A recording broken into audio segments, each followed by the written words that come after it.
Punjabi radio USS ਹੋ ਰਹੇ ਸਾਰੇ ਸਰੋਤਿਆਂ ਨੂੰ ਬਲਵਿੰਦਰ ਕੌਰ ਵੱਲੋਂ ਪਿਆਰ ਭਰੀ ਸਤਿ ਸ਼੍ਰੀ ਅਕਾਲ। ਸਰੋਤਿਓ, ਪ੍ਰੋਗਰਾਮ ਖਬਰ ਤੇ ਨਜ਼ਰ ਦੇ ਵਿੱਚ ਹੋਣਗੇ ਸਾਡੇ ਨਾਲ ਬਲਤੇਜ ਪੰਨੂ ਜੀ ਦੱਸਣਗੇ ਭਾਰਤ ਵਿੱਚ ਪੰਜਾਬ ਦੇ ਵਿੱਚ ਕੀ ਕੁਛ ਵਾਪਰ ਰਿਹਾ। ਖਬਰਾਂ ਤੇ ਝਾਤ ਮਾਰਾਂਗੇ। ਖਬਰਾਂ ਤੋਂ ਪਹਿਲਾਂ ਧੰਨਵਾਦ ਕਰਦੇ ਸਾਡੇ ਸਪਾਂਸਰ ਦਾ ਜਿਨ੍ਹਾਂ ਨੇ ਇਸ ਪ੍ਰੋਗਰਾਮ ਨੂੰ ਸਪਾਂਸਰ ਕੀਤਾ। ਸਭ ਤੱਕ ਪਹੁੰਚਾਇਆ ਖਾਲਸਾ ਇੰਸ਼ੋਰੈਂਸ ਏਜੰਸੀ, ਜਿਨ੍ਹਾਂ ਤੋਂ ਹਰ ਇੱਕ ਤਰ੍ਹਾਂ ਦੀ ਇੰਸ਼ੋਰੈਂਸ ਕਰਵਾ ਸਕਦੇ ਹੋ। 4082722500। Gurdeep Singh Birdi Clovis, Satnam Singh Shergill, Salma, Sukhwinder Singh, Jasvir Kaur Fremont, Gurdawar Singh, Manjit Kaur Yuba City, Avtar Singh, Ranjit Kaur Sidhu, Bakersfield, Chicago pizza with twist, ਜਿਨ੍ਹਾਂ ਤੋਂ ਹਰ ਇੱਕ ਤਰ੍ਹਾਂ ਦਾ ਪੀਜ਼ਾ ਲੈ ਸਕਦੇ ਹੋ। ਪੀਜ਼ਾ ਆਰਡਰ ਕਰਨ ਲਈ ਵਿਜ਼ਿਟ ਕਰ ਸਕਦੇ ਹੋ www.chicagopizzatwist.com। 15% ਆਫ ਲੈਣ ਲਈ ਕੋਡ ਵਰਤ ਸਕਦੇ ਹੋ 1313। ਬਹੁਤ ਬਹੁਤ ਧੰਨਵਾਦ ਕਰਦੇ ਹਾਂ ਪ੍ਰੋਗਰਾਮ ਨੂੰ ਸਪਾਂਸਰ ਕੀਤਾ, ਸਭ ਤੱਕ ਪਹੁੰਚਾਇਆ। ਸਾਡੇ ਨਾਲ ਜੁੜ ਚੁੱਕੇ ਨੇ ਬਲਤੇਜ ਪੰਨੂ ਜੀ, ਸਤਿ ਸ਼੍ਰੀ ਅਕਾਲ, ਸਵਾਗਤ ਹੈ ਜੀ। ਧੰਨਵਾਦ ਜੀ, ਬਹੁਤ ਮਿਹਰਬਾਨੀ। ਹਾਂ, ਅਤੇ ਭਾਰਤ ਦੇ ਵਿੱਚ ਜਿੰਨੀਆਂ ਜਿਹੜੀਆਂ ਘੱਟ ਗਿਣਤੀਆਂ ਉਹਨਾਂ 'ਤੇ ਕੁਛ ਨਾ ਕੁਛ ਹੁੰਦਾ ਹੀ ਰਹਿੰਦਾ ਆ। ਅਤੇ ਉਸ ਦੀ ਇੱਕ ਕੇਸ ਦੀ ਜੇ ਗੱਲ ਕਰੀਏ ਕਿ 32 ਸਾਲਾਂ ਬਾਅਦ ਪਹੁੰਚਿਆ ਨਕੋਦਰ ਕਾਂਡ। ਬਿਲਕੁਲ ਜੀ, 32 ਸਾਲ ਪਹਿਲਾਂ ਡਿਸਟ੍ਰਿਕਟ ਜਲੰਧਰ ਦੇ ਨਕੋਦਰ ਦੇ ਨਜ਼ਦੀਕ ਜਿਹੜਾ ਪੁਲਿਸ ਫਾਇਰਿੰਗ ਹੋਈ ਸੀ, ਇਹਦੇ ਵਿੱਚ ਮਾਰੇ ਗਏ 4 ਸਿੱਖ ਨੌਜਵਾਨਾਂ ਦੀ ਮੌਤ ਦੀ ਜਾਂਚ CBI ਜਾਂ ਵਿਸ਼ੇਸ਼ ਜਾਂਚ ਟੀਮ ਤੋਂ ਕਰਾਉਣ ਦੀ ਮੰਗ ਪੰਜਾਬ ਤੇ ਹਰਿਆਣਾ ਹਾਈ ਕੋਰਟ ਜਿਹੜੀ ਹੈ ਜੀ ਉਹ ਪਹੁੰਚ ਗਈ ਹੈ। ਇਹ ਭਾਰਤ ਤੇ ਕੈਨੇਡਾ ਦੀ ਦੋਹਰੀ ਨਾਗਰਿਕਤਾ ਜਿਹੜਾ ਪ੍ਰਾਪਤ ਹੈ ਜੀ ਬਲਦੇਵ ਸਿੰਘ ਹੋਰੀ, ਉਹਨਾਂ ਦੇ ਵੱਲੋਂ ਇਹ ਪਟੀਸ਼ਨ ਜਿਹੜੀ ਆ ਉਹ ਪੰਜਾਬ ਦੇ ਸਾਬਕਾ ਮੁੱਖ ਸਕੱਤਰ ਦਰਬਾਰਾ ਸਿੰਘ ਸਣੇ ਉਦੋਂ ਦੇ SSP ਇਜ਼ਹਾਰ ਆਲਮ, SP ਅਸ਼ਵਨੀ ਕੁਮਾਰ ਸ਼ਰਮਾ ਤੇ IPC ਦੀਆਂ ਧਾਰਾਵਾਂ 302 ਕਤਲ, 307 ਇਰਾਦਾ ਕਤਲ ਦਾ ਮਾਮਲਾ ਦਰਜ ਕਰਨ ਦੀ ਮੰਗ ਜਿਹੜੀ ਜੀ ਕੀਤੀ ਆ। ਲਾਂਬੜਾ ਦੇ ਮੂਲ ਨਿਵਾਸੀ ਨੇ ਜੀ ਬਲਦੇਵ ਸਿੰਘ। ਉਹਨਾਂ ਨੇ ਕਿਹਾ ਕਿ 2 ਫਰਵਰੀ 86 ਨੂੰ ਨਕੋਦਰ ਦੇ ਗੁਰਦੁਆਰੇ ਦੇ ਵਿੱਚ ਗੁਰੂ ਗ੍ਰੰਥ ਸਾਹਿਬ ਦੀਆਂ 4 ਬੀੜਾਂ ਨੂੰ ਅੱਗ ਲਾਈ ਸੀ। ਇਸ ਤੋਂ ਬਾਅਦ ਨਕੋਦਰ 'ਚ ਪ੍ਰਦਰਸ਼ਨ ਕਰ ਰਹੇ ਸਿੱਖਾਂ ਦੇ ਉੱਤੇ ਪੁਲਿਸ ਨੇ ਗੋਲੀ ਜਿਹੜੀ ਚਲਾਤੀ ਸੀ, ਜਿਹਦੇ ਵਿੱਚ 4 ਨੌਜਵਾਨਾਂ ਦੀ ਮੌਤ ਹੋਈ ਸੀ। ਜਿਹਨੇ ਪਟੀਸ਼ਨ ਪਾਈ ਹੈ ਜੀ ਉਹਦਾ ਪੁੱਤਰ ਰਵਿੰਦਰ ਸਿੰਘ ਵੀ ਇਹਨਾਂ ਦੇ ਵਿੱਚ ਜਿਹੜਾ ਉਹ ਸ਼ਾਮਲ ਸੀਗਾ। ਪਟੀਸ਼ਨ ਕਰਤਾ ਦਾ ਦੋਸ਼ ਹੈ ਜੀ ਕਿ ਦਰਬਾਰਾ ਸਿੰਘ ਗੁਰੂ, ਜੋ ਕਿ ਇਸ ਵੇਲੇ ਅਕਾਲੀ ਆਗੂ ਹੈ, ਉਹਨੇ ਜਲੰਧਰ ਦੇ DC ਮੁਹੰਮਦ ਇਜ਼ਹਾਰ ਆਲਮ ਜਿਹੜੇ SSP ਨੇ ਮੌਜੂਦਾ ਸਮੇਂ ਉਹ ਅਕਾਲੀ ਆਗੂ ਨੇ। ਪਟੀਸ਼ਨ ਦੇ ਮੁਤਾਬਕ ਫਾਇਰਿੰਗ 'ਚ ਮਾਰੇ ਗਏ ਸਿੱਖ ਨੌਜਵਾਨਾਂ ਦਾ ਪੋਸਟਮਾਰਟਮ ਕਰਵਾ ਕੇ ਪੁਲਿਸ ਨੇ ਚੁੱਪ ਕੇ ਆਪ ਹੀ ਅੰਤਮ ਸੰਸਕਾਰ ਜਿਹੜਾ ਜੀ ਉਹ ਕਰ ਦਿੱਤਾ। ਇਸ ਪਿੱਛੋਂ ਪੁਲਿਸ ਨੇ ਪਟੀਸ਼ਨ ਕਰਨ ਨੂੰ ਉਹਦੇ ਪੁੱਤ ਦੀਆਂ ਅਸਥੀਆਂ ਦੇਣੀਆਂ ਚਾਹੀਆਂ ਸੀ, ਜਿਹਨੂੰ ਲੈਣ ਤੋਂ ਉਹਨੇ ਨਾ ਕਰਤੀ। ਪਟੀਸ਼ਨ ਇਹ ਵੀ ਕਹਿੰਦੀ ਹੈ ਕਿ ਪੰਜਾਬ ਸਰਕਾਰ ਨੇ ਇਹਨਾਂ ਨੌਜਵਾਨਾਂ ਦੀ ਹੱਤਿਆ ਦੀ ਜਾਂਚ ਲਈ ਜਸਟਿਸ ਗੁਰਨਾਮ ਸਿੰਘ ਕਮਿਸ਼ਨ ਗਠਿਤ ਕੀਤਾ ਸੀਗਾ। ਕਮਿਸ਼ਨ ਨੇ 31 ਅਕਤੂਬਰ 1986 ਨੂੰ ਆਪਣੀ ਰਿਪੋਰਟ ਸਰਕਾਰ ਨੂੰ ਸੌਂਪੀ ਸੀ ਔਰ ਇਸ ਰਿਪੋਰਟ ਨੂੰ ਦਬਾ ਦਿੱਤਾ ਗਿਆ ਸੀਗਾ। ਬਾਅਦ ਦੇ ਵਿੱਚ ਸਰਕਾਰ ਨੇ ਜਨਵਰੀ 2001 ਦੇ ਵਿੱਚ ਇਸ ਰਿਪੋਰਟ ਨੂੰ ਵਿਧਾਨ ਸਭਾ 'ਚ ਪੇਸ਼ ਕਰਕੇ ਮਾਮਲਾ ਠੰਡੇ ਬਸਤੇ ਦੇ ਵਿੱਚ ਜਿਹੜਾ ਜੀ ਉਹ ਪਾ ਦਿੱਤਾ ਸੀਗਾ। ਪਟੀਸ਼ਨ ਦੇ ਵਿੱਚ ਇਹ ਕਿਹਾ ਗਿਆ ਕਿ ਕਮਿਸ਼ਨ ਨੇ ਆਪਣੀ ਰਿਪੋਰਟ ਦੇ ਵਿੱਚ ਪ੍ਰਦਰਸ਼ਨਕਾਰੀਆਂ ਦੇ ਉੱਤੇ ਗੋਲੀ ਚਲਾਉਣ ਲਈ ਬਚਾਅ ਪੱਖ ਦੇ 3 ਅਧਿਕਾਰੀਆਂ ਦੇ ਉੱਤੇ ਗੰਭੀਰ ਦੋਸ਼ ਜਿਹੜੇ ਆ ਜੀ ਉਹ ਲਾਏ ਸੀਗੇ, ਪਰ ਸਰਕਾਰ ਨੇ ਜਿਹੜਾ ਜੀ ਕੋਈ ਪਰਵਾਹ ਨਹੀਂ ਕੀਤੀ। ਮੇਰਾ ਖਿਆਲ ਇਹ ਦੱਸਣ ਦੀ ਜ਼ਰੂਰਤ ਨਹੀਂ ਹੈ ਕਿ ਉਦੋਂ ਕਿਹਦੀ ਸਰਕਾਰ ਸੀ ਤੇ ਮੁੱਖ ਮੰਤਰੀ ਕੌਣ ਸਨ, ਕਿਉਂਕਿ ਜਦੋਂ ਗੋਲੀ ਕਾਂਡ ਹੁੰਦੇ ਆ ਉਦੋਂ ਇੱਕੋ ਹੀ ਬੰਦਾ ਦੀ ਸਰਕਾਰ ਹੁੰਦੀ ਹੈ ਤੇ ਇੱਕੋ ਬੰਦਾ ਉਹੀ ਮੁੱਖ ਮੰਤਰੀ ਜੀ। ਦੇਖੋ ਅੱਗੇ ਕੀ ਬਣਦਾ ਹੈ। ਅੱਗੇ 32 ਸਾਲ ਲੰਘ ਗਏ ਅਤੇ ਅੱਗੇ ਆਪਾਂ ਗੱਲ ਕਰਦੇ ਚਰਨਜੀਤ ਸ਼ਰਮਾ ਦੀ। ਉਸ ਨੂੰ ਪਹਿਲਾਂ ਤਾਂ ਕਹਿੰਦੇ ਜ਼ਮਾਨਤ ਮਿਲ ਗਈ ਸੀ, ਪਰ ਫਿਰ ਹਾਈ ਕੋਰਟ ਵੱਲੋਂ ਕੈਂਸਲ ਹੋਈ। ਬਿਲਕੁਲ ਜੀ, ਇਹ ਜ਼ਮਾਨਤਾਂ ਦਾ ਸਿਲਸਿਲਾ ਜਿਹੜਾ ਜੀ ਉਹ ਚੱਲ ਰਿਹਾ। ਜਿਹੜੀ ਜ਼ਮਾਨਤ ਦੀ ਅਰਜ਼ੀ ਲਾਈ ਹੋਈ ਆ ਪਰਮਰਾਜ ਸਿੰਘ ਉਮਰਾ ਨੰਗਲ ਨੇ ਫਰੀਦਕੋਟ ਦੀ ਸੈਸ਼ਨ ਅਦਾਲਤ ਦੇ ਵਿੱਚ, ਉਹਦਾ ਫੈਸਲਾ ਜਿਹੜਾ ਉਹ ਰਾਖਵਾਂ ਰੱਖ ਲਿਆ ਗਿਆ ਉੱਥੋਂ ਦੇ ਜਿਹੜੀ ਅਦਾਲਤ ਹੈ ਔਰ ਸੰਭਾਵੀ ਰੂਪ ਦੇ ਵਿੱਚ ਇਹ ਸੋਮਵਾਰ ਨੂੰ ਸੁਣਾਇਆ ਜਾ ਸਕਦਾ ਹੈ। ਜੇ ਫੈਸਲਾ ਰਾਖਵਾਂ ਰੱਖਿਆ ਗਿਆ ਤੇ ਇੱਥੋਂ ਜਿਹੜੀ ਹੈ ਜੀ ਉਹ ਉਮੀਦ ਘੱਟ ਹੈ ਕਿ ਜਿਹੜੀ ਇਹ ਜ਼ਮਾਨਤ ਜਿਹੜੀ ਉਹ ਮਿਲ ਸਕਦੀ ਹੈ। ਇਹਦੇ ਉੱਤੇ ਬਹਿਸ ਤਾਂ ਜਿਹੜੀ ਹੈ ਜੀ ਉਹ ਹੋ ਗਈ ਹੈ ਔਰ ਜਿਹੜੇ ਉਮਰਾ ਨੰਗਲ ਹੈ ਜੀ ਉਹਨੂੰ SIT ਨੇ 18 ਫਰਵਰੀ ਨੂੰ ਗ੍ਰਿਫਤਾਰ ਕੀਤਾ ਸੀਗਾ। ਉਹਨੂੰ 7 ਦਿਨ ਦੇ ਨੋਟਿਸ ਦੀ ਰਾਹਤ ਜਿਹੜੀ ਮਿਲੀ ਹੋਈ ਹੈ ਬਹਿਬਲ ਕਲਾਂ ਗੋਲੀ ਕਾਂਡ ਦੇ ਵਿੱਚ, ਜਦੋਂ ਕਿ ਜਿਹੜੀ ਉਹਦੀ ਗ੍ਰਿਫਤਾਰੀ ਆ ਉਹ ਕੋਟਕਪੂਰਾ ਗੋਲੀ ਕਾਂਡ ਦੇ ਵਿੱਚ ਜਿਹੜੀ ਹੈ ਜੀ ਉਹ ਹੋਈ ਆ। ਉਸ ਮਾਮਲੇ ਦੇ ਵਿੱਚ ਉਹਨੇ ਜ਼ਮਾਨਤ ਦੇ ਵਿੱਚ ਜਿਹੜੀ ਅਰਜ਼ੀ ਲਾਈ ਹੋਈ ਹੈ। ਦੂਜੇ ਪਾਸੇ ਇੱਕ ਜਿਹੜਾ ਸੀਗਾ ਜੀ ਘਟਨਾਕ੍ਰਮ ਜਿਹੜਾ ਚੱਲਿਆ ਕੱਲ੍ਹ, ਉਹਦੇ ਵਿੱਚ ਕੋਟਕਪੂਰਾ ਫਾਇਰਿੰਗ ਮਾਮਲੇ ਦੇ ਵਿੱਚ ਗ੍ਰਿਫਤਾਰ ਮੋਗਾ ਦਾ ਸਾਬਕਾ SSP ਚਰਨਜੀਤ ਸ਼ਰਮਾ ਨੂੰ ਨਾਟਕੀ ਅੰਦਾਜ਼ ਦੇ ਵਿੱਚ ਪਹਿਲਾਂ ਤਾਂ ਹਾਈ ਕੋਰਟ ਨੇ ਜ਼ਮਾਨਤ ਜਿਹੜੀ ਦੇਤੀ, ਪਰ 1 ਘੰਟੇ ਤੋਂ ਬਾਅਦ ਸੂਬਾ ਸਰਕਾਰ ਦੇ ਵਕੀਲ ਦੀ ਦਲੀਲ ਦੇ ਉੱਤੇ ਫੈਸਲਾ ਵਾਪਸ ਲੈ ਲਿਆ। ਜਸਟਿਸ ਰਮਿੰਦਰ ਜੈਨ ਨੇ ਕਿਹਾ ਕਿ ਏਦਾਂ ਦੇ ਮਾਮਲਿਆਂ ਦੇ ਵਿੱਚ ਸਰਕਾਰ ਦਾ ਪੱਖ ਸੁਣੇ ਬਿਨਾਂ ਕੋਈ ਰਾਹਤ ਨਹੀਂ ਦਿੱਤੀ ਜਾ ਸਕਦੀ। ਕੋਰਟ ਨੇ ਪੰਜਾਬ ਸਰਕਾਰ ਨੂੰ ਨੋਟਿਸ ਜਾਰੀ ਕਰਕੇ 28 ਮਾਰਚ ਤੱਕ ਜਿਹੜਾ ਜੀ ਉਹ ਜਵਾਬ ਮੰਗਿਆ। ਕਰਨਜੀਤ ਸ਼ਰਮਾ ਦੀ ਜਿਹੜੀ ਜ਼ਮਾਨਤ ਅਰਜ਼ੀ ਆ ਉਹਦੇ ਵਿੱਚ ਕਿਹਾ ਗਿਆ ਸੀਗਾ ਕਿ ਜਿਵੇਂ IG ਉਮਰਾ ਨੰਗਲ ਨੂੰ ਹਾਈ ਕੋਰਟ ਨੇ ਜ਼ਮਾਨਤ ਦਾ ਲਾਭ ਦਿੱਤਾ, ਉਸੇ ਤਰੀਕੇ ਦੇ ਨਾਲ ਉਹਨੂੰ ਵੀ ਇਹ ਜਿਹੜਾ ਜੀ ਬਲੈਂਕਟ ਬੇਲ ਆ ਉਹ ਦਿੱਤੀ ਜਾਵੇ। ਗ੍ਰਿਫਤਾਰੀ ਤੋਂ ਪਹਿਲਾਂ 7 ਦਿਨ ਦਾ ਨੋਟਿਸ ਦਿੱਤਾ ਜਾਵੇ। ਰਾਜ ਸਰਕਾਰ ਦੇ ਐਡੀਸ਼ਨਲ ਐਡਵੋਕੇਟ ਜਨਰਲ ਨੇ ਜ਼ਮਾਨਤ ਦਾ ਲਾਭ ਦਿੱਤੇ ਜਾਣ ਦੇ ਉੱਤੇ ਇਤਰਾਜ਼ ਪ੍ਰਗਟ ਕੀਤਾ। ਸੂਬਾ ਸਰਕਾਰ ਦਾ ਪੱਖ ਸੁਣੇ ਬਿਨਾਂ ਇਹ ਕਿਹਾ ਕਿ ਏਦਾਂ ਦੇ ਕਿਸੇ ਮਾਮਲੇ ਦੇ ਵਿੱਚ ਨੋਟਿਸ ਦਿੱਤੇ ਜਾਣ ਦਾ ਲਾਭ ਜਿਹੜਾ ਜੀ ਉਹ ਨਹੀਂ ਦਿੱਤਾ ਜਾ ਸਕਦਾ, ਜਿਹਦੇ ਉੱਤੇ ਅਦਾਲਤ ਨੇ ਜ਼ਮਾਨਤ ਕੈਂਸਲ ਜਿਹੜੀ ਜੀ ਉਹ ਕਰ ਦਿੱਤੀ। ਮੈਂ ਦੱਸਵਾਂ ਕਿ ਇਹ ਜਿਹੜੀ ਚਰਨਜੀਤ ਸ਼ਰਮਾ ਜਿਹੜੀ ਜ਼ਮਾਨਤ ਬਲੈਂਕਟ ਜ਼ਮਾਨਤ ਮੰਗ ਰਿਹਾ ਬਹਿਬਲ ਕਲਾਂ ਗੋਲੀ ਕਾਂਡ ਦੇ ਵਿੱਚ, ਕਿਉਂਕਿ ਇਹ ਦੋਨੋਂ ਜਿਹੜੀਆਂ ਗ੍ਰਿਫਤਾਰੀਆਂ ਨੇ ਇਹ ਕੋਟਕਪੂਰਾ ਗੋਲੀ ਕਾਂਡ ਦੇ ਵਿੱਚ ਜਿਹੜੀਆਂ ਉਹ ਹੋਈਆਂ ਨੇ। ਔਰ ਜਿਹੜੀ SIT ਆ ਉਹ ਜਿਹੜਾ ਇਹਨੂੰ ਪ੍ਰੋਡਕਸ਼ਨ ਵਾਰੰਟ ਦੇ ਉੱਤੇ ਲੈਣਾ ਚਾਹੁੰਦੀ ਸੀਗੀ ਉਮਰਾ ਨੰਗਲ ਤੇ ਚਰਨਜੀਤ ਸ਼ਰਮਾ ਨੂੰ। ਉਮਰਾ ਨੰਗਲ ਹੋਰਾਂ ਨੂੰ ਤਾਂ ਜ਼ਮਾਨਤ ਮਿਲ ਗਈ 7 ਦਿਨ ਦੀ ਜਿਹੜੀ ਬਲੈਂਕਟ, ਕਿ ਉਹਨਾਂ ਨੂੰ ਪਹਿਲਾਂ ਜਿਹੜਾ ਦੱਸਣਾ ਪਊਗਾ। ਚਰਨਜੀਤ ਸ਼ਰਮਾ ਨੇ ਉਹ ਜ਼ਮਾਨਤ ਜਿਹੜੀ ਆ ਜੀ ਉਹ ਲਾ ਕੇ ਇਹ ਅਰਜ਼ੀ ਜਿਹੜੀ ਪਾਈ ਸੀ। ਇਹਦੇ ਨਾਲ ਜਿਵੇਂ ਇਹ ਹਾਲ ਦੀ ਘੜੀ ਜਿਹੜੀ ਹੈ ਜੀ ਉਹ ਕੈਂਸਲ ਹੋਈ ਹੈ, 28 ਤੱਕ ਸਰਕਾਰ ਤੋਂ ਜਵਾਬ ਮੰਗਿਆ। ਜੇ ਚਰਨਜੀਤ ਸ਼ਰਮਾ ਨੂੰ ਨਹੀਂ ਜ਼ਮਾਨਤ ਮਿਲ ਗਈ ਉਸ ਤੋਂ ਪਹਿਲਾਂ ਜਿਹੜਾ ਜੀ ਉਹ ਪ੍ਰੋਡਕਸ਼ਨ ਵਾਰੰਟ ਦੇ ਉੱਤੇ ਲੈ ਸਕਦੀ ਹੈ SIT, ਤੇ ਇਹ ਜਿਹੜੀ ਅਰਜ਼ੀ ਜੇ ਕੈਂਸਲ ਹੁੰਦੀ ਹੈ ਤੇ ਉਹ ਲਾ ਕੇ ਉਹ ਕੈਂਸਲ ਕਰਵਾਉਣ ਦੀ ਕੋਸ਼ਿਸ਼ ਕਰੂਗੀ ਉਮਰਾ ਨੰਗਲ ਹੋਰਾਂ ਦੀ ਬਲੈਂਕਟ ਬੇਲ ਵੀ। ਜੀ ਹੋਣੀਆਂ ਚਾਹੀਦੀਆਂ ਜੀ, ਹੋਣੀਆਂ ਚਾਹੀਦੀਆਂ। ਤੇ ਅੱਗੇ ਪੰਜਾਬ ਦੀ ਗੱਲ ਕਰਦੇ ਹਾਂ ਜੀ, ਬੜੀਆਂ ਖਬਰਾਂ ਅਜੀਬ ਆ ਰਹੀਆਂ। ਹੁਣ ਛੋਟਿਆਂ ਤੋਂ ਬਾਅਦ ਵੱਡੇ ਟਰਾਂਸਪੋਰਟਰ ਵੀ ਬਾਦਲਾਂ ਦੇ ਅੱਗੇ ਹਥਿਆਰ ਸੁੱਟਣ ਲੱਗੇ। ਅਸਲੀ ਜੀ ਜਦੋਂ 17 ਦੇ ਵਿੱਚ ਚੋਣਾਂ ਜਿਹੜੀਆਂ ਹੋਈਆਂ ਨੇ ਤੇ ਜਿਹੜੇ ਟਰਾਂਸਪੋਰਟਰ ਸੀਗੇ ਜੀ ਛੋਟੇ ਵੱਡੇ ਜਿਹੜੇ, ਉਹਨਾਂ ਨੂੰ ਇੱਕ ਆਸ ਸੀਗੀ ਕਿ ਪੰਜਾਬ ਦੇ ਵਿੱਚ ਟਰਾਂਸਪੋਰਟ ਪਾਲਿਸੀ ਜਿਹੜੀ ਆ ਉਹ ਨਵੀਂ ਆਊਗੀ ਤੇ ਉਹਨਾਂ ਦੇ ਦਿਨ ਜਿਹੜੇ ਆ ਜੀ ਉਹ ਫਿਰਨਗੇ। ਪੰਜਾਬ ਦੇ ਵਿੱਚ ਕੋਈ ਸਮਾਂ ਹੁੰਦਾ ਸੀ ਅੱਜ ਤੋਂ ਕੋਈ 15 ਸਾਲ ਪਹਿਲਾਂ, ਜਦੋਂ ਸਾਨੂੰ ਜਿਹੜੀਆਂ ਪਿੰਡਾਂ ਵਿਚਲੀਆਂ ਛੋਟੀਆਂ ਕੰਪਨੀਆਂ ਜਿਹੜੀਆਂ ਉਹ ਦਿਸਦੀਆਂ ਹੁੰਦੀਆਂ ਸੀ। 1 ਬੱਸ, 2 ਬੱਸਾਂ, 3 ਬੱਸਾਂ, 4 ਬੱਸਾਂ, ਇਹਨਾਂ ਨੂੰ ਨਿਗਲ ਲਿਆ ਹੌਲੀ ਹੌਲੀ ਵੱਡੇ ਜਿਹੜਾ ਸੀ ਉਹ ਪਰਿਵਾਰ ਨੇ।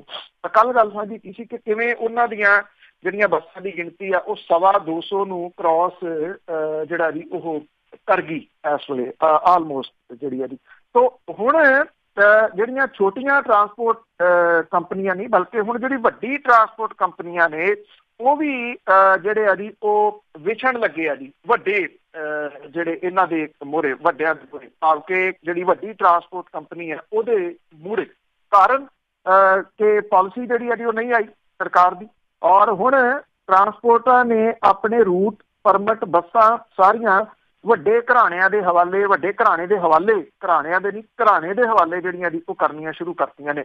ਅਗਲੇ ਮਾਲੀ ਸਾਲ ਤੋਂ ਸੜਕਾਂ ਦੇ ਉੱਤੇ ਕੋਈ ਟਾਵੀਂ ਕੰਪਨੀ ਦੀ ਬੱਸ ਜਿਹੜੀ ਉਹ ਦਿਸੂਗੀ, ਇੱਕੋ ਕੰਪਨੀ ਨੂੰ ਛੱਡ ਕੇ ਜੀ। ਉਹਦਾ ਟੋਟਲ ਜਿਹੜਾ ਜੀ ਉਹ ਕੰਟਰੋਲ ਹੋ ਜਾਊਗਾ। ਪਹਿਲਾਂ ਮਾਲਵੇ ਦੇ ਖੇਤਰ 'ਚ ਸੀ, ਦੁਆਬਾ ਵੀ ਜਿਹੜਾ ਜੀ ਉਹ ਕੰਟਰੋਲ ਹੋ ਗਿਆ, ਮਾਝਾ ਵੀ ਜਿਹੜਾ ਉਹ ਕੰਟਰੋਲ ਹੋ ਗਿਆ।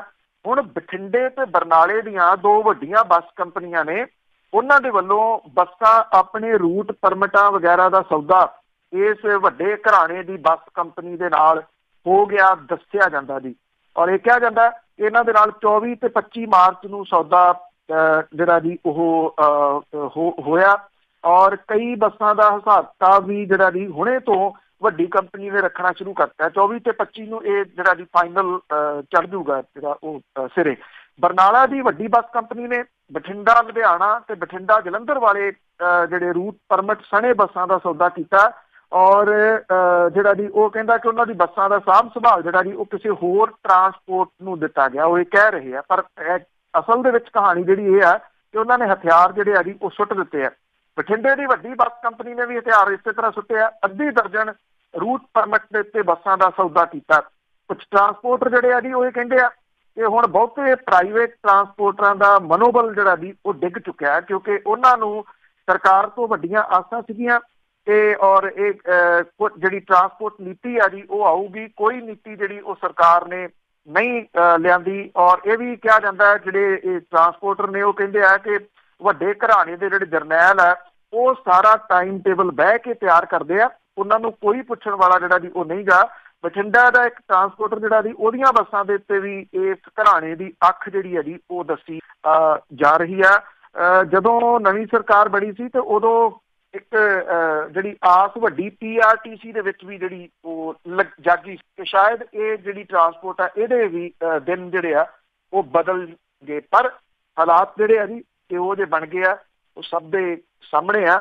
ਮੇਰਾ ਖਿਆਲ ਤਾਂ ਸਰਕਾਰ ਨੂੰ ਇਹ ਚਾਹੀਦਾ ਜੀ ਕਿ PRTC ਆ ਰੋਡਵੇਜ਼ ਜਿਹੜੀ ਹੈ ਜੀ ਉਹ ਵੀ ਗਿਵ ਅਪ ਕਰ ਦੇਣ, ਉਹਨਾਂ ਦੀ ਝੋਲੀ 'ਚ ਜਿਹੜਾ ਜੀ ਉਹ ਸੁੱਟ ਦੇਣ, ਤਾਂ ਕਿ ਸਰਕਾਰ ਕੋਈ ਹੋਰ ਕੰਮ ਕਰਨ ਜੋਗੀ ਜਿਹੜਾ ਜੀ ਉਹ ਬਣੇ। ਕਿਉਂਕਿ ਇੱਥੇ ਨੌਕਰੀਆਂ ਕਰਦੇ ਜਿਹੜੇ ਲੋਕ ਨੇ ਇਸ ਟਰਾਂਸਪੋਰਟ ਦੇ ਵਿੱਚ, ਸਰਕਾਰੀ ਟਰਾਂਸਪੋਰਟ ਦੇ ਵਿੱਚ ਇੱਕ ਨਾ ਇੱਕ ਦਿਨ ਤਾਂ ਵਿਚਾਰਿਆਂ ਦੀਆਂ ਨੌਕਰੀਆਂ ਜਾਣੀਆਂ ਹੀ ਨੇ, ਤਾਂ ਫਿਰ ਉਹ ਹੁਣ ਹੀ ਲੈ ਲੈਣ ਜੀ। ਬਿਲਕੁਲ, ਕੋਈ ਪਤਾ ਨਹੀਂ ਜੀ ਇਹ ਗੱਲ ਸੱਚ ਵੀ ਹੋ ਜਾਵੇ, ਕਦੋਂ ਗੌਰਮੈਂਟ ਇਹੋ ਜਿਹਾ ਐਲਾਨ ਕਰ ਦੇਵੇ। ਅਤੇ ਅੱਗੇ ਟਰੱਕਾਂ ਵਾਲਿਆਂ ਦੀ ਜੇ ਗੱਲ ਕਰੀਏ ਤਾਂ ਭਾਰਤ ਪਾਕਿਸਤਾਨ ਦਾ ਵਪਾਰ ਬੰਦ ਹੋਣ 'ਤੇ ਬਾਰਡਰਾਂ ਦੇ ਉੱਤੇ 900 ਟਰੱਕ ਖੜ੍ਹੇ ਨੇ। ਜੀ ਮੈਂ ਇੱਕ ਦਿਨ ਗੱਲ ਸੀਗੀ ਜੀ ਕਿ ਕਿਵੇਂ ਜਿਹੜੇ ਉੱਥੇ ਢੋਆ ਢੁਆਈ ਕਰਦੇ ਜਿਹੜੇ ਮਜ਼ਦੂਰ ਨੇ ਜੀ, ਜਿਹੜੇ ਰੋਜ਼ ਕਮਾ ਕੇ ਖਾਂਦੇ ਆ, 1400 ਦੇ ਕਰੀਬ ਉਹ ਬੰਦਾ ਹੈ ਜੀ ਜਿਹੜਾ ਸਰਹੱਦ ਦੇ ਉੱਤੇ ਇੱਧਰ ਵਾਘੇ ਵਾਲੀ ਸਾਈਡ ਦੇ ਉੱਤੇ, ਇੰਨਾ ਹੀ ਦੂਜੇ ਪਾਸੇ ਜਿਹੜਾ ਜੀ ਪਾਕਿਸਤਾਨ ਵਾਲੀ ਸਾਈਡ ਦੇ ਉੱਤੇ ਹੋਊਗਾ। ਦੋਨਾਂ ਮੁਲਕਾਂ ਦੇ ਵਿਚਾਲੇ ਜਦੋਂ ਮਾੜੀ ਜੀ ਕੋਈ ਠਾਹ ਠੂ ਹੁੰਦੀ ਹੈ ਤਾਂ ਉਸ ਵੇਲੇ ਸਭ ਤੋਂ ਪਹਿਲਾਂ ਨਾ ਜੀ ਵਾਘੇ ਦੇ ਉੱਤੇ ਹੀ ਜਿਹੜਾ ਜੀ ਸ਼ਿਕੰਜਾ ਕੱਸਿਆ ਜਾਂਦਾ। ਭਾਰਤ ਤੇ ਪਾਕਿਸਤਾਨ ਦੇ ਵਿੱਚ ਜਿਹੜਾ ਵਪਾਰ ਦੇ ਉੱਤੇ 200% ਦੀ ਕਸਟਮ ਡਿਊਟੀ ਜਿਹੜੀ ਜੋ ਲੱਗ ਗਈ, ਤੇ ਇੰਨੀ ਡਿਊਟੀ ਜਿਹੜੀ ਉਹ ਦਿੱਤੀ ਨਹੀਂ ਜਾ ਸਕਣੀ ਜੀ ਭਾਰਤੀ ਵਪਾਰੀਆਂ ਨੇ, ਔਰ ਉਹ ਹੱਥ ਖੜੇ ਕਰਕੇ। ਔਰ ਇਹਦੇ ਕਰਕੇ ਪਾਕਿਸਤਾਨ ਤੋਂ ਆਉਣ ਵਾਲੀਆਂ ਚੀਜ਼ਾਂ ਜਿਹੜੀਆਂ ਜੀ ਪਹਿਲਾਂ ਸਸਤੀਆਂ ਜਿਹੜੀਆਂ ਮਿਲ ਜਾਂਦੀਆਂ ਸੀਗੀਆਂ। ਸੀਮੈਂਟ ਦਾ ਬਹੁਤ ਵੱਡਾ ਵਪਾਰ ਸੀਗਾ ਜੀ, ਔਰ ਇਹਦੇ ਲਈ ਜਿਹੜੇ ਭਾਰਤੀ ਵਪਾਰੀ ਨੇ ਉਹਨਾਂ ਨੇ ਇਹ ਸਮਾਨ ਹੁਣ ਨਾ ਲੈਣਾ ਤੇ ਜਿਹੜਾ ਜੀ ਉਹ ਸਮਝਿਆ। ਇਹਦੇ ਨਾਲ ਹੋਇਆ ਕੀ ਹੈ ਜੀ, ਜਿਹੜਾ ਕੋਈ ਨਹੀਂ ਜਿਹੜਾ ਜੀ ਉਹ ਸੋਚਦਾ, ਉਹ ਇਹ ਕਿ 900 ਦੇ ਕਰੀਬ ਟਰੱਕ ਜਿਹੜੇ ਆ ਜੀ ਉਹ ਵਿਹਲੇ ਹੋ ਗਏ। ਔਰ ਇਹਨਾਂ ਟਰੱਕਾਂ ਦੇ ਨਾਲ ਜੁੜੇ ਹਰੇਕ ਬੰਦੇ ਦਾ ਇਸ ਵੇਲੇ ਬੁਰਾ ਹਾਲ ਜਿਹੜਾ ਜੀ ਉਹ ਹੋ ਗਿਆ। 900 ਟਰੱਕ, 900 ਡਰਾਈਵਰ ਤੇ 900 ਹੀ ਕਲੀਨਰ ਜਿਹੜੇ ਜੀ ਤੁਸੀਂ ਇਸ ਨਾਲ ਸਿੱਧਾ ਡਾਇਰੈਕਟਲੀ ਜਿਹੜਾ ਜੀ ਉਹ ਸੋਚ ਲਓ ਕਿ ਇੰਨੇ ਲੋਕ ਜਿਹੜੇ ਨੇ ਉਹ ਵਿਹਲੇ ਹੋ ਗਏ। ਔਰ ਇੱਕ ਟਰੱਕ ਦੀ ਮਹੀਨੇ ਦੀ ਕਿਸ਼ਤ 40 ਤੋਂ ਲੈ ਕੇ 50,000 ਜਿਹੜੀ ਜੀ ਉਹ ਬੈਂਕ ਨੂੰ ਦਿੱਤੀ ਜਾਂਦੀ ਹੈ। ਜਦੋਂ ਕਾਰੋਬਾਰ ਬੰਦ ਹੋ ਗਿਆ, ਇਹ ਹੁਣ ਕਿਸ਼ਤਾਂ ਜਿਹੜੀਆਂ ਜੀ ਉਹ ਕਿੱਥੋਂ ਦੇਣਗੇ, ਇਹ ਬਹੁਤ ਵੱਡਾ ਜਿਹੜਾ ਜੀ ਉਹ ਸਵਾਲ ਖੜਾ ਹੁੰਦਾ ਨਜ਼ਰ ਆ ਰਿਹਾ। ਭਾਰਤ ਪਾਕਿਸਤਾਨ ਦੇ ਦਰਮਿਆਨ ਕਾਰੋਬਾਰ ਜਿਹੜਾ ਜੀ ਉਹ ਆਉਣ ਵਾਲੇ ਜੇ ਸਮੇਂ ਦੇ ਦੌਰਾਨ ਛੇਤੀ ਸ਼ੁਰੂ ਨਾ ਹੋਇਆ ਤਾਂ ਇਹ ਲੋਕ ਜਿਹੜੇ ਆ ਜੀ ਉਹ ਡਿਫਾਲਟਰ ਹੋ ਜਾਣਗੇ, ਔਰ ਬੈਂਕਾਂ ਵਾਲੇ ਫਾਈਨੈਂਸ ਕੀਤੇ ਟਰੱਕਾਂ ਨੂੰ ਆਪਣੇ ਕਬਜ਼ੇ ਦੇ ਵਿੱਚ ਜਿਹੜਾ ਜੀ ਉਹ ਲੈ ਲੈਣਗੇ। ਜਿਹੜੇ ਕੁਲੀ ਨੇ ਇੱਥੇ ਜਿਹੜਾ ਜੀ ਉਹਨਾਂ ਨੂੰ ਵੀ ਰੋਜ਼ ਇਹ ਡਰ ਜਿਹੜਾ ਜੀ ਸਤਾ ਰਿਹਾ ਕਿ ਉਹਨਾਂ ਦੀ ਰੋਜ਼ੀ ਰੋਟੀ ਜਿਹੜੀ ਖਤਮ ਹੋ ਗਈ ਆ, ਉਹ ਕਦੋਂ ਮੁੜ ਕੇ ਜਿਹੜਾ ਜੀ ਉਹ ਚੱਲੂਗੀ। ਇਹ ਉਹ ਲੋਕ ਨੇ ਜੀ ਜਿਨ੍ਹਾਂ ਨੂੰ ਕੀ ਪਤਾ ਕਿ ਮੁਲਕ ਦੇ ਜਦੋਂ ਦੋ ਮੁਲਕਾਂ ਦੇ ਵਿਚਾਲੇ ਜੰਗ ਵਰਗੇ ਹਾਲਾਤ ਜਿਹੜੇ ਜੀ ਉਹ ਹੋ ਜਾਂਦੇ ਆ ਤਾਂ ਕਮਰਿਆਂ ਦੇ ਅੰਦਰ ਬਹਿ ਕੇ ਜਿਹੜੀਆਂ ਪਾਲਿਸੀਜ਼ ਬਣਾਈਆਂ ਜਾਂਦੀਆਂ ਨੇ, ਉਹਨਾਂ ਪਾਲਿਸੀਜ਼ ਦੇ ਵਿੱਚ ਇਹਨਾਂ ਗਰੀਬ ਲੋਕਾਂ ਦੇ ਚੁੱਲ੍ਹਿਆਂ ਦਾ ਫਿਕਰ ਕਿਸੇ ਨੂੰ ਨਹੀਂ ਹੁੰਦਾ। ਬਿਲਕੁਲ ਜੀ ਬਿਲਕੁਲ, ਜਿਹੜੇ ਲੀਡਰ ਆ ਉਹ ਫੇਰ ਇੱਕੋ ਜਿਹੇ ਹੋ ਜਾਂਦੇ ਆ। ਤੇ ਅੱਗੇ ਸੌਦੇ ਸਾਧ ਦੀ ਮੁਆਫੀ ਵਾਲਾ ਮਾਮਲਾ ਜਿਹੜੀ ਉਸ ਦੀ ਗੱਲ ਕਰੀਏ ਤਾਂ ਉਹ ਫਿਰ ਭਖਿਆ। ਅੱਜ ਕਾਫੀ ਅਹਿਮ ਦਿਨ ਜਿਹੜਾ ਜੀ ਉਹ ਰਹੂਗਾ ਅਕਾਲ ਤਖਤ ਦੇ ਉੱਤੇ। ਹਾਲਾਂਕਿ ਇਕਬਾਲ ਸਿੰਘ ਜਿਹੜੇ ਕਿ ਲਗਾਤਾਰ ਦੋਸ਼ ਲਾ ਰਹੇ ਆ, ਉਹਨੂੰ ਕੱਟਣ ਦੀ ਕੋਸ਼ਿਸ਼ ਕੀਤੀ ਆ ਸ਼੍ਰੋਮਣੀ ਗੁਰਦੁਆਰਾ ਪ੍ਰਬੰਧਕ ਕਮੇਟੀ ਦੇ ਪ੍ਰਧਾਨ ਜਿਹੜੇ ਜੀ ਗੋਬਿੰਦ ਸਿੰਘ ਲੌਂਗੋਵਾਲ ਨੇ। ਉਹਨੇ ਇਹ ਗੱਲ ਜਿਹੜੀ ਇਹਦੀ ਆਖੀ ਆ ਕਿ ਹੁਣ ਇਕਬਾਲ ਸਿੰਘ ਹੋਰੀ ਬੋਲ ਰਹੇ ਆ ਜਦੋਂ ਮਾਫੀ ਦਿੱਤੀ ਸੀਗੀ ਉਦੋਂ ਇਹ ਕਿਉਂ ਨਹੀਂ ਜਿਹੜਾ ਜੀ ਉਹ ਬੋਲੇ। ਇਹ ਕਿਹਾ ਕਿ ਜੇ ਉਹਨੂੰ ਡੇਰਾ ਮੁਖੀ ਦੇ ਬਾਰੇ ਇੱਦਾਂ ਦੀਆਂ ਗੱਲਾਂ ਦਾ ਪਤਾ ਸੀਗਾ ਤੇ ਉਦੋਂ ਉਹ ਕਿਉਂ ਨਹੀਂ ਜਿਹੜਾ ਜੀ ਉਹ ਬੋਲੇ। ਵੈਸੇ ਉਹ ਸਿਆਣੇ ਕਹਿੰਦੇ ਛੱਜ ਤਾਂ ਬੋਲੇ, ਛਾਨਣੀ ਕਿਉਂ ਬੋਲੇ। ਗੋਬਿੰਦ ਸਿੰਘ ਲੌਂਗੋਵਾਲ ਹੋਰੀ ਤਾਂ ਆਪ ਉੱਥੇ ਵੋਟਾਂ ਮੰਗਣ ਦੇ ਵਾਸਤੇ ਜਿਹੜਾ ਜੀ ਉਹ ਗਏ ਸੀ, ਇਸ ਕਰਕੇ ਤਕਲੀਫ ਤਾਂ ਉਹਨਾਂ ਨੂੰ ਹੋਣੀ ਸੀ। ਇਕਬਾਲ ਸਿੰਘ ਦੇ ਉੱਤੇ ਇਹ ਜ਼ਰੂਰ ਹੈ ਜੀ ਕਿ ਉਹ ਪਹਿਲਾਂ ਨਹੀਂ ਬੋਲਿਆ। ਕਿਉਂ ਨਹੀਂ ਉਹ ਜਿਹੜਾ ਜੀ ਉਹ ਬੋਲਿਆ? ਪਹਿਲਾਂ ਇਹ ਚੁੱਪ ਕਰਕੇ ਦਰਸ਼ਕ ਜਿਹੜੇ ਜੀ ਉਹ ਕਰੀ ਗਏ, ਚਾਹੇ ਇਹ ਹੋਵੇ ਚਾਹੇ ਗੁਰਮੁਖ ਸਿੰਘ ਹੋਵੇ। ਹੁਣ ਇਹ ਮਾਮਲਾ ਇੱਕ ਵਾਰੀ ਫੇਰ ਜਿਹੜਾ ਜੀ ਭਖਿਆ। ਅੱਜ ਅਕਾਲ ਤਖਤ ਦੇ ਉੱਤੇ ਇਹ ਮਾਮਲਾ ਮੁੜ ਕੇ ਉੱਭਰ ਸਕਦਾ, ਔਰ ਇਕਬਾਲ ਸਿੰਘ ਜਿਹੜਾ ਕਿ ਅੰਮ੍ਰਿਤਸਰ ਪਹੁੰਚ ਗਿਆ ਔਰ ਇੱਥੇ ਉਹ ਅਕਾਲ ਤਖਤ ਦੇ ਉੱਤੇ ਉਹਨੇ ਪੇਸ਼ ਹੋਣਾ। ਪੰਥਕ ਮੁੱਦਿਆਂ ਤੇ ਵਿਚਾਰਾਂ ਤੋਂ ਇਲਾਵਾ ਨਾਨਕਸ਼ਾਹੀ ਕੈਲੰਡਰ ਸੋਧਿਆ ਹੋਇਆ ਉਹ ਵੀ ਜਾਰੀ ਕੀਤਾ ਜਾਊਗਾ। ਗਿਆਨੀ ਇਕਬਾਲ ਸਿੰਘ ਦੇ ਮਾਮਲੇ ਦੇ ਉੱਤੇ ਵਿਚਾਰ ਕੀਤਾ ਜਾ ਸਕਦਾ। ਇਹ ਕਿਹਾ ਗਿਆ ਜੀ ਕਿ ਡੇਰਾ ਮੁਖੀ ਨੂੰ ਸਤੰਬਰ 15 ਦੇ ਵਿੱਚ ਉਹਨੇ ਇਹ ਗੱਲ ਕਹੀ ਕਿ ਬਿਨਾਂ ਮੁਆਫੀ ਦੇਣ ਦੇ ਮਾਮਲੇ ਦਾ ਸੰਗਤ ਦੇ ਸਾਹਮਣੇ ਖੁਲਾਸਾ ਕੀਤਾ ਜਾਵੇ। ਇਕਬਾਲ ਸਿੰਘ ਨੇ ਕਿਹਾ ਕਿ ਉਹ ਖੁਲਾਸਾ ਜਿਹੜਾ ਜੀ ਉਹ ਕਰਨਗੇ ਇੱਥੇ ਅਕਾਲ ਤਖਤ ਦੇ ਸਾਹਮਣੇ ਆ ਕੇ ਸੰਗਤ ਦੇ ਮੂਹਰੇ ਕਿ ਉਦੋਂ ਕੀ ਹੋਇਆ ਸੀਗਾ। ਉਮੀਦ ਕੀਤੀ ਜਾਣੀ ਚਾਹੀਦੀ ਹੈ ਜੀ ਇਕਬਾਲ ਸਿੰਘ ਵੀ ਦੇ ਨਾਲ ਨਾਮਦੇਵ ਸਿੰਘ ਜਿਹੜਾ ਜੀ ਉਹ ਲਾਉਂਦਾ, ਪਹਿਲਾਂ ਜਥੇਦਾਰ ਵੀ ਲੱਗਦਾ ਰਿਹਾ, ਤੇ ਫਿਰ ਉਹਨੂੰ ਵੀ ਆਪਣੀ ਗੱਲ ਤੋਂ ਹੁਣ ਪਰਤਣਾ ਨਹੀਂ ਜਿਹੜਾ ਜੀ ਉਹ ਚਾਹੀਦਾ। ਉਹ ਇਹ ਗੱਲ ਕਹਿੰਦੇ ਕਿ ਗਿਆਨੀ ਗੁਰਬਚਨ ਸਿੰਘ ਤੇ ਗੁਰਮੁਖ ਸਿੰਘ ਸਣੇ ਸ਼੍ਰੋਮਣੀ ਅਕਾਲੀ ਦਲ ਦੇ ਪ੍ਰਧਾਨ ਸੁਖਬੀਰ ਸਿੰਘ ਬਾਦਲ ਨੂੰ ਅਕਾਲ ਤਖਤ ਦੇ ਉੱਤੇ ਸੱਦਣ ਦੀ ਮੰਗ ਉਹ ਕਰਨਗੇ। ਮੈਂ ਕਿਹਾ ਕਿ ਇਹ ਮੁਆਫੀ ਕਿਉਂ ਦਿੱਤੀ ਗਈ ਔਰ ਕੋਠੀ ਦੇ ਵਿੱਚ ਜਿਹੜੇ ਸੀਗੇ ਉਹ ਸੱਦ ਕੇ ਜਿਹੜੇ ਜਥੇਦਾਰ ਸੀ ਉਹਨਾਂ ਨੂੰ ਜਿਹੜਾ ਜੀ ਉੱਥੇ ਇਹ ਮੁਆਫੀ ਦੇਣ ਦੀ ਗੱਲ ਆਖੀ ਗਈ। ਇਸ ਕਰਕੇ ਇਹ ਮਸਲਾ ਇੱਕ ਵਾਰੀ ਫੇਰ ਜਿਹੜਾ ਜੀ ਉਹ ਭਖਤਿਆ ਪੂਰੇ ਤਰੀਕੇ ਨਾਲ। ਵੈਸੇ ਇੰਨਾ ਜ਼ਰੂਰ ਹੈ ਕਿ ਅੱਜ ਜਿਹੜੀ ਇੱਕ ਅਹਿਮ ਇਹ ਵੀ ਵੇਖਣ ਵਾਲੀ ਹੋਊਗੀ ਕਿ ਸਾਬਕਾ ਅਕਾਲੀ ਮੰਤਰੀ, ਸ਼੍ਰੋਮਣੀ ਗੁਰਦੁਆਰਾ ਪ੍ਰਬੰਧਕ ਕਮੇਟੀ ਦੇ ਮੈਂਬਰ, ਸ਼੍ਰੋਮਣੀ ਗੁਰਦੁਆਰਾ ਪ੍ਰਬੰਧਕ ਕਮੇਟੀ ਦੀ ਪ੍ਰਚਾਰ ਕਮੇਟੀ ਦੇ ਮੈਂਬਰ ਸੁੱਚਾ ਸਿੰਘ ਲਗਾਹ ਵਾਲਾ ਮਾਮਲਾ ਵੀ ਜਿਹੜਾ ਜੀ ਉਹ ਵਿਚਾਰ ਅਧੀਨ ਹੈ। ਮਤਲਬ ਕਿ ਇੱਕ ਬਾਹਰ ਕੱਢਣਾ ਤੇ ਇੱਕ ਅੰਦਰ ਵਾੜਨਾ ਉਹ ਸੇਮ ਗੱਲ ਹੀ ਹੋ ਜਾਣੀ ਹੈ। ਤੇ ਅੱਗੇ ਗੱਲ ਕਰਦੇ ਹਾਂ ਜੀ, ਸੁਪਰੀਮ ਕੋਰਟ ਵੱਲੋਂ ਇੱਕ ਹੋਰ ਕੋਸ਼ਿਸ਼ ਕੀਤੀ ਗਈ ਹੈ ਜੀ ਮੰਦਰ ਦੀ, ਜਿਹੜਾ ਮੰਦਰ ਦਾ ਰਗੜਾ ਝਗੜਾ ਪਿਆ ਹੋਇਆ 134 ਸਾਲਾਂ ਤੋਂ ਅਦਾਲਤਾਂ ਦੇ ਵਿੱਚ ਚੱਲ ਰਿਹਾ ਅਯੋਧਿਆ ਵਿਵਾਦ ਦਾ ਜਿਹੜਾ ਮੁੱਦਾ ਹੈ, ਕਿਉਂਕਿ ਜਿਹੜੇ ਪਾਰਟੀ ਜਿਹੜੀ ਸਿਆਸੀ ਪਾਰਟੀਆਂ ਨੇ ਉਹ ਇਹਨੂੰ ਜਿਹੜਾ ਜੀ ਮਗਾਉਣ ਦੇ ਰੌਂ ਦੇ ਵਿੱਚ ਇਹਨੂੰ ਮਗਾਇਆ ਜਾਵੇ ਇਹਨਾਂ ਚੋਣਾਂ ਦੇ ਦੌਰਾਨ।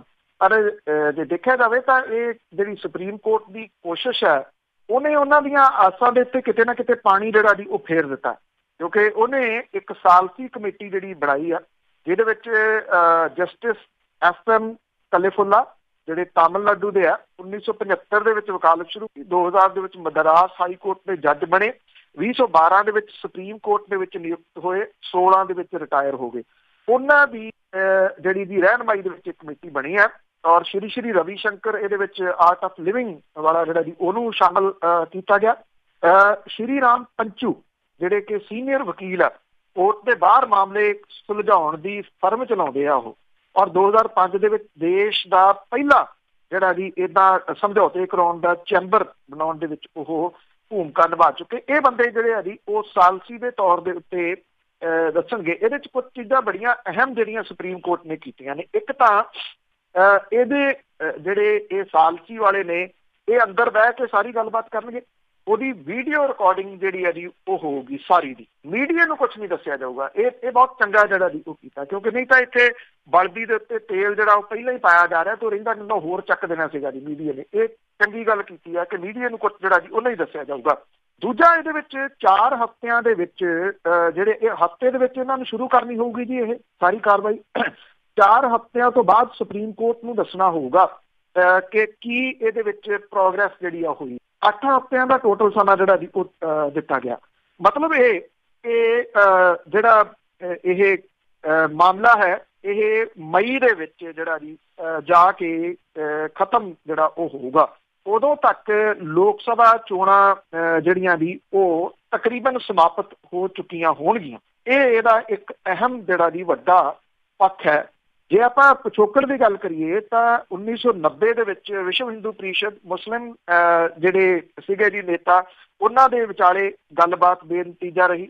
2003 ਦੇ ਵਿੱਚ ਕਾਂਚੀਪੁਰਮ ਦੇ ਸ਼ੰਕਰਾਚਾਰੀਆ ਨੇ ਗੱਲਬਾਤ ਸ਼ੁਰੂ ਕੀਤੀ, 3 ਮਹੀਨੇ ਬਾਅਦ ਇਹ ਵੀ ਫੇਲ ਹੋ ਗਈ। 17 ਦੇ ਵਿੱਚ ਉਦੋਂ ਦੇ ਚੀਫ ਜਸਟਿਸ JS ਖੇਰ ਨੇ ਜਿਹੜੇ ਸੀ ਉਹ ਇਹਦੇ ਵਿੱਚ ਸਾਲਸੀ ਹੋਣ ਦੀ ਇੱਛਾ ਜਤਾਈ, ਪਰ ਗੱਲ ਨਹੀਂ ਬਣੀ। 2017 ਦੇ ਵਿੱਚ ਸ਼੍ਰੀ ਰਵੀ ਸ਼ੰਕਰ ਨੇ ਕੋਸ਼ਿਸ਼ ਕੀਤੀ, ਪਰ ਗੱਲ ਜਿਹੜੀ ਹੈ ਜੀ ਉਹ ਨਹੀਂ ਹੋਈ, ਕਿਸੇ ਪਾਸੇ ਨਹੀਂ ਲੱਗੀ। ਤੋ ਇਹਦੇ ਵਿੱਚੋਂ ਕੀ ਨਿਕਲਦਾ ਇਸ ਸਾਲਸੀ ਆਪਣੇ ਦੇ ਵਿੱਚੋਂ, ਕੀ ਸੁਪਰੀਮ ਕੋਰਟ ਜਿਹੜੀ ਹੈ ਜੀ ਉਹ ਇਹਦੇ ਨਾਲ ਇਸ ਮਸਲੇ ਨੂੰ ਸੁਲਝਾਉਣ ਦੇ ਵਿੱਚ ਸਫਲ ਰਹੂਗੀ? ਇਹ ਬਹੁਤ ਵੱਡਾ ਸਵਾਲ ਹੈ।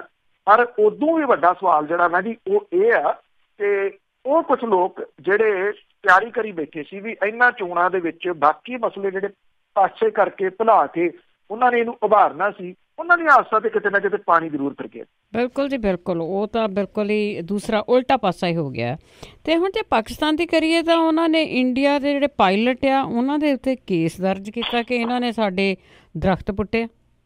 ਬਿਲਕੁਲ ਜੀ, ਇਹ ਭਾਰਤ ਦੇ ਵੱਲੋਂ ਪਾਕਿਸਤਾਨ ਦੇ ਬਾਲਾਕੋਟ ਖੇਤਰ ਦੇ ਵਿੱਚ ਜੈਸ਼-ਏ-ਮੁਹੰਮਦ ਦੇ ਟ੍ਰੇਨਿੰਗ ਕੈਂਪ ਦੇ ਉੱਪਰ ਕੀਤੇ ਗਏ ਹਮਲਿਆਂ ਤੋਂ ਕੁਝ ਦਿਨ ਬਾਅਦ ਪਾਕਿਸਤਾਨ ਨੇ ਭਾਰਤੀ ਹਵਾਈ ਸੈਨਾ ਦੇ ਅਣਪਛਾਤੇ ਪਾਇਲਟਾਂ ਦੇ ਖਿਲਾਫ ਬੰਬ ਸੁੱਟ ਕੇ 19 ਦਰਖਤ ਨਸ਼ਟ ਕਰਨ ਦੇ ਦੋਸ਼ ਦੇ ਹੇਠ FIR ਦਰਜ ਕੀਤੀ ਹੈ। ਮੀਡੀਆ ਰਿਪੋਰਟਾਂ ਦੇ ਅਨੁਸਾਰ ਵੀ ਜੰਗਲਾਤ ਵਿਭਾਗ ਦੇ ਵੱਲੋਂ ਭਾਰਤੀ ਹਵਾਈ ਸੈਨਾ ਦੇ ਅਣਪਛਾਤੇ ਪਾਇਲਟਾਂ ਦੇ ਖਿਲਾਫ ਬਾਲਾਕੋਟ ਖੇਤਰ ਦੇ ਵਿੱਚ ਦਰਖਤਾਂ ਤੇ ਬੰਬਾਰੀ ਕਰਨ ਦੇ ਦੋਸ਼ ਦੇ ਹੇਠ ਇਹ FIR ਜਿਹੜੀ ਹੈ ਉਹ ਦਰਜ ਕੀਤੀ ਗਈ ਹੈ। ਇਹਦੇ ਵਿੱਚ 19 ਦਰਖਤਾਂ ਦੇ ਹੋਏ ਨੁਕਸਾਨ ਦੇ ਵੇਰਵੇ ਦਿੱਤੇ ਗਏ ਆ। ਵੇਰਵਿਆਂ ਦੇ ਵਿੱਚ ਪਾਕਿਸਤਾਨ ਦੇ ਵੱਲੋਂ ਸੰਯੁਕਤ ਰਾਸ਼ਟਰ ਦੇ ਕੋਲੇ ਵੀ ਭਾਰਤ ਦੇ ਵਿੱਚ ਇਕੋ ਟੈਰੋਰਿਜ਼ਮ ਫੈਲਾਉਣ ਦੇ ਦੋਸ਼ ਹੇਠ ਸ਼ਿਕਾਇਤ ਦਰਜ ਕਰਾਉਣ ਬਾਰੇ ਸੋਚਿਆ ਜਾ ਰਿਹਾ ਹੈ। ਭਾਰਤ ਦੇ ਜਿਹੜੇ ਲੜਾਕੂ ਜਹਾਜ਼ਾਂ ਦੇ ਵੱਲੋਂ ਬਾਲਾਕੋਟ ਦੇ ਪਹਾੜੀ ਤੇ ਜੰਗਲੀ ਖੇਤਰ ਦੇ ਵਿੱਚ ਜਾਬਾ ਟਾਪ ਦੇ ਉੱਤੇ ਬੰਬ ਸੁੱਟੇ ਗਏ ਸੀਗੇ ਔਰ ਇਹ ਖੇਤਰ ਮਕਬੂਜ਼ਾ ਕਸ਼ਮੀਰ ਤੋਂ 40 ਕਿਲੋਮੀਟਰ ਦੂਰੀ ਦੇ ਉੱਤੇ ਆ। ਦੂਜੇ ਪਾਸੇ ਭਾਰਤ ਦੇ ਵੱਲੋਂ 26 ਫਰਵਰੀ ਨੂੰ ਦਾਅਵਾ ਕੀਤਾ ਗਿਆ ਸੀਗਾ ਕਿ ਖੁਫੀਆ ਜਾਣਕਾਰੀ ਦੇ ਆਧਾਰ ਤੇ ਭਾਰਤੀ ਹਵਾਈ ਸੈਨਾ ਦੇ ਵੱਲੋਂ ਬਾਲਾਕੋਟ ਦੇ ਦਹਿਸ਼ਤੀ ਕੈਂਪ ਤੇ ਕੀਤੇ ਗਏ ਹਮਲੇ ਦੇ ਵਿੱਚ ਜੈਸ਼-ਏ-ਮੁਹੰਮਦ ਦੇ ਵੱਡੀ ਗਿਣਤੀ ਦਹਿਸ਼ਤਗਰਦ, ਟ੍ਰੇਨਰ, ਸੀਨੀਅਰ ਕਮਾਂਡਰ ਤੇ ਜਹਾਦੀ ਜਿਹੜੇ ਆ ਜੀ ਉਹ ਮਾਰੇ ਗਏ ਆ।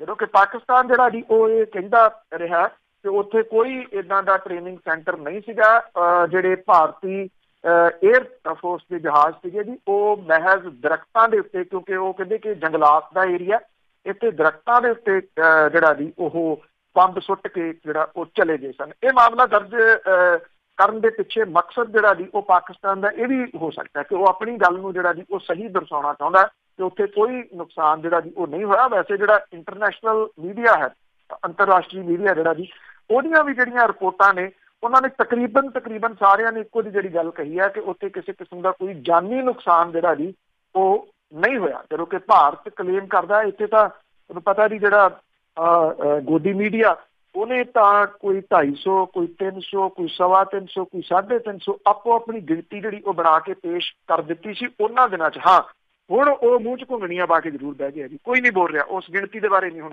ਜੀ ਉੱਥੇ ਤਾਂ ਇਹਨਾਂ ਨੇ ਫੋਨ ਵੀ ਦੱਸੇ ਸੀਗੇ ਵੀ ਉਹ ਆਉਣ ਹੀ ਸੀਗੇ, ਪਰ ਦੇਖੋ ਉਹਨਾਂ ਨੇ ਦਰਖਤਾਂ ਦੀ ਕੀਤੀ ਆ। ਅਤੇ ਅੱਗੇ ਆਪਾਂ ਰਫਾਲ ਡੀਲ ਦੀ ਜੇ ਗੱਲ ਕਰੀਏ ਤਾਂ ਉਸ 'ਤੇ ਕਹਿੰਦੇ ਦਸਤਾਵੇਜ਼ ਚੋਰੀ ਹੋ ਗਏ ਸੀਗੇ। ਪਹਿਲਾਂ ਕੋਰਟ ਦੇ ਵਿੱਚ ਵੀ ਇਹੀ ਸੁਣਿਆ ਗਿਆ ਸੀਗਾ, ਪਰ ਹੁਣ ਸਰਕਾਰ ਨੇ ਪਲਟੀ ਕੀਤਾ ਹੈ ਕਿ ਦਸਤਾਵੇਜ਼ ਹੈਗੇ ਆ। ਉਹਦੀ ਜਿਹੜੇ ਅਟਾਰਨੀ ਜਨਰਲ ਕੇ ਵੇਣੂਗੋਪਾਲ ਨੇ ਸੁਪਰੀਮ ਕੋਰਟ ਦੇ ਵਿੱਚ ਦਿੱਤੇ ਆਪਣੇ ਬਿਆਨ ਤੋਂ ਪਿੱਛੇ ਹਟ ਗਿਆ ਜੀ ਔਰ ਉਹਨੇ ਦਾਅਵਾ ਕੀਤਾ ਕਿ ਰਫਾਲ ਦੇ ਨਾਲ ਸੰਬੰਧਿਤ ਦਸਤਾਵੇਜ਼ ਜਿਹੜੇ ਆ ਉਹ ਰੱਖਿਆ ਮੰਤਰਾਲੇ ਤੋਂ ਚੋਰੀ ਨਹੀਂ ਹੋਏ ਜੀ। ਇਹ ਉਹ ਆਪਣੇ ਬਿਆਨ ਤੋਂ ਪਲਟਿਆ, ਜਦੋਂ ਕਿ ਉਹਨੇ ਬਿਆਨ ਪਹਿਲਾਂ ਦਿੱਤਾ ਸੀਗਾ ਕਿ ਜਦੋਂ ਪ੍ਰਸ਼ਾਂਤ ਭੂਸ਼ਣ ਹੋਰਾਂ ਨੇ ਜਿਹੜੇ ਇਹਦੇ ਵਿੱਚ ਇੱਕ ਮੇਨ ਪਟੀਸ਼ਨ ਕਰਤਾ ਨੇ ਉਹਨਾਂ ਨੇ ਜਦੋਂ ਆਪਣੀ ਗੱਲ ਪੜ੍ਹਨੀ ਸ਼ੁਰੂ ਕੀਤੀ ਤਾਂ ਉਹਨੂੰ ਟੋਕਤਾ ਸੀ ਕੇ ਵੇਣੂਗੋਪਾਲ ਹੋਰਾਂ ਨੇ। ਕਹਿੰਦੇ ਇਹ ਉਹ ਦਸਤਾਵੇਜ਼ ਪੜ੍ਹ ਰਹੇ ਆ ਜਿਹੜੇ ਰੱਖਿਆ ਮੰਤਰਾਲੇ ਚੋਂ ਚੋਰੀ ਹੋ ਗਿਆ। ਇਹ ਔਨ ਰਿਕਾਰਡ ਹੈ ਸੁਪਰੀਮ ਕੋਰਟ ਦੇ ਵਿੱਚ। ਤੋ ਇਹ ਇੱਕ ਝੂਠ ਨੂੰ ਲੁਕਾਉਣ ਲਈ ਕਈ ਝੂਠ ਬੋਲਣੇ ਪੈਂਦੇ, ਉਹ ਪੁਰਾਣੀਆਂ ਕਹਾਵਤਾਂ ਨੇ ਨਾ, ਇਹ ਉਹੋ ਜਿਹਾ ਹੀ ਹੈ ਜੀ ਹੁਣ। ਔਰ ਜਿਹੜਾ ਇੱਕ ਰੱਖਿਆ ਮੰਤਰਾਲਾ ਹੈ ਉਹਦੇ ਵੱਲੋਂ ਵੇਣੂਗੋਪਾਲ ਹੋਰਾਂ ਨੇ ਕਿਹਾ ਕਿ ਉਹਨਾਂ ਦਾ ਮਤਲਬ ਇਹ ਨਹੀਂ ਸੀਗਾ ਕਿ ਪਟੀਸ਼ਨਰਾਂ ਨੇ ਆਪਣੀ ਅਰਜ਼ੀ ਦੇ ਨਾਲ ਜਿਹੜੀਆਂ ਅਸਲ ਦਸਤਾਵੇਜ਼ ਦੀਆਂ ਫੋਟੋ ਕਾਪੀਆਂ ਜਿਹੜੀਆਂ ਲਾਈਆਂ ਨੇ ਜਿਹੜੇ ਕਿ ਗੁਪਤ ਦਸਤਾਵੇਜ਼ ਸੀਗੇ।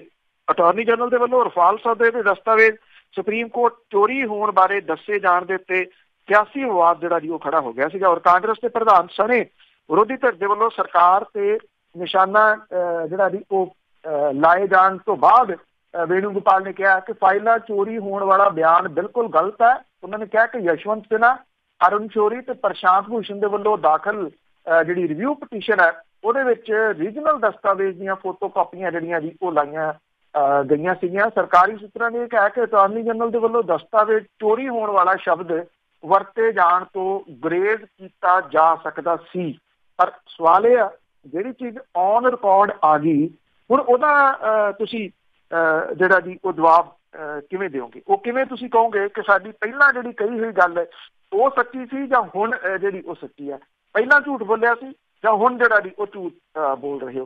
ਕਿਰਕਰੀ ਤਾਂ ਜਿਹੜੀ ਹੈ ਜੀ ਉਹ ਹੋਗੀ ਸਰਕਾਰ ਦੀ ਇਸ ਜਿਹੜਾ ਜੀ ਉਹ ਮਸਲੇ ਦੇ ਉੱਤੇ। ਤੇ ਬਾਰ-ਬਾਰ ਬਿਆਨ ਜਿਹੜਾ ਜੀ ਉਹ ਕਿਉਂ ਚੇਂਜ ਕਰ ਰਹੇ ਹੋ? ਔਰ ਜਿਹੜਾ ਅਖਬਾਰ ਜਿਹੜੇ ਅਖਬਾਰ ਨੇ ਇਹ ਸਾਰੇ ਜਿਹੜੇ ਜੀ ਦਸਤਾਵੇਜ਼, ਅਹਿਮ ਦਸਤਾਵੇਜ਼ ਜਿਹੜੇ ਉਹ ਛਾਪਣੇ ਸ਼ੁਰੂ ਸੀਗੇ, ਉਹ ਚੈਲੰਜ ਕਰਦਾ ਕਿ ਮੈਨੂੰ ਦੱਸੋ ਕਿ ਇਹ ਗਲਤ ਕਿਵੇਂ ਹੈ, ਔਰ ਉਹਨੂੰ ਜਿਹੜਾ ਕੱਟਣ ਦੀ ਬਜਾਏ ਇਹ ਕਹਿਤਾ ਸੀ ਕਿ ਚੋਰੀ ਹੋ ਗਈ। ਕੁਛ ਨਹੀਂ ਜੀ ਕਹਿਣਗੇ, ਕੋਈ ਸਫਾਈ ਨਹੀਂ ਦੇਣਗੇ। ਬਹੁਤ ਬਹੁਤ ਧੰਨਵਾਦ ਬਲਤੇਜ ਪੰਨੂ ਜੀ। ਮਿਹਰਬਾਨੀ ਜੀ, ਧੰਨਵਾਦ ਜੀ, ਸਤਿ ਸ਼੍ਰੀ ਅਕਾਲ। ਸਤਿ ਸ਼੍ਰੀ ਅਕਾਲ ਜੀ। ਤੇ ਸਰੋਤੇ ਸਨ ਬਲਤੇਜ ਪੰਨੂ ਜੀ, ਸਾਡੇ ਨਾਲ ਜੁੜਦੇ ਨੇ, ਕਰਦੇ ਨੇ ਖਬਰਾਂ। ਇਸੇ ਦੇ ਨਾਲ ਸਾਡਾ ਅੱਜ ਦਾ ਬੁਲਟਨ ਇੱਥੇ ਸਮਾਪਤ। ਬਲਵਿੰਦਰ ਕੌਰ ਵੱਲੋਂ ਆਪ ਸਭ ਨੂੰ ਪਿਆਰ ਭਰੀ ਸਤਿ ਸ਼੍ਰੀ ਅਕਾਲ।